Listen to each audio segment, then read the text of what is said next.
We're going to jump into the fray with Stuart Harris. He's a constitutional law professor at the Lincoln Memorial University Duncan School of Law and host of your weekly Constitutional. Great radio program on Public Radio 89.5 locally and heard around the world. And Stuart, welcome again as we talk about impeachment. And you say, here we go again. Here we go again. I mean, we've been talking about impeachment, I think, since before this president was elected.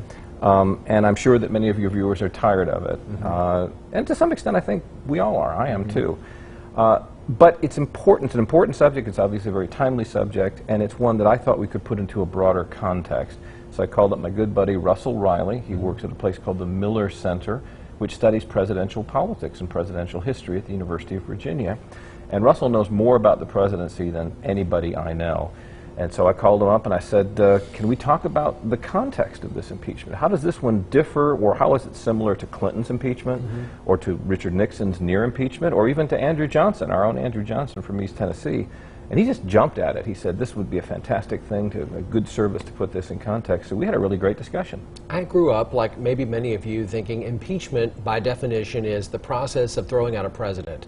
That is not what impeachment is. So it's always great to stick a definition on something. Impeach simply means to indict, okay, or to accuse, right? So if the House does pass articles of impeachment, all that is saying, here are the things we don't like, and we think the president should possibly be removed for them. And then they go over to the Senate and they actually have a trial, and the senators sit as the jury. And in the case of a presidential impeachment, the judge is the Chief Justice of the United States. So it's always a big deal. The last time we saw it was under Clinton. But what was most interesting to me about my conversation with Russell was that I expected him to say that he thought this impeachment process that we're undergoing is most similar to Richard Nixon's. I mean, you've heard many comparisons, right, to Watergate and all of this stuff. He said, oh, no, this is much more similar to Andrew Johnson. And I said, Russell, what do you mean here? He goes, oh, it was so much personality back then. People just hated Andrew Johnson because he was just a nasty old son of a gun. And a lot of people don't like our current president, and it's a lot about personality.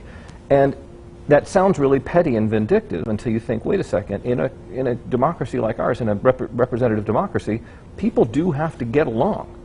And if Congress feels like it's being disrespected and that the president's getting in the way and violating too many norms, that can be a basis for impeachment. It was in Johnson's case. Impeachment is a political process. It is. So it was fundamentally about the personalities at play in the situation. It was.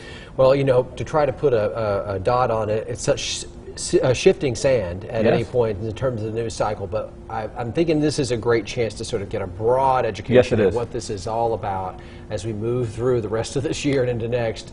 It's something you can see this afternoon. Let's make that listen to this afternoon. 89.5 WETS Public Radio, 3 o'clock, and then if you're like me, you maybe catch the second half of it, or maybe vice versa on Tuesday at 8 o'clock. Stuart, thank you. Thank you, Josh.